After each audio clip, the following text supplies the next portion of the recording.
লঙ্কা এবং একটু জিরে ফোড়ন দিলাম।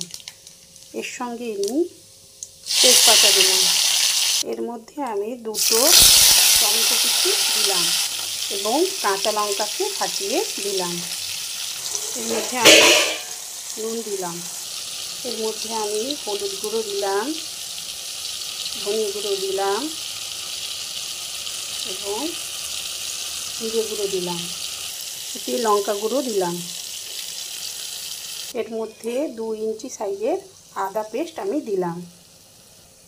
একটু গরম মশলা দিলাম, একটু কস্তুরি মেথি দিলাম। মশলাটা একটু কষে নেব। আমার মশলাটা কষানো হয়ে গেছে। এরপর আমি সিদ্ধ করে রাখা মটর এবং আলুগুলো আমি এবার দিয়ে দেব।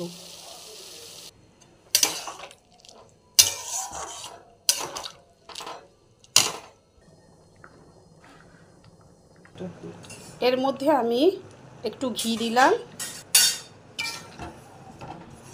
সামান্য একটু চিনি দিলাম।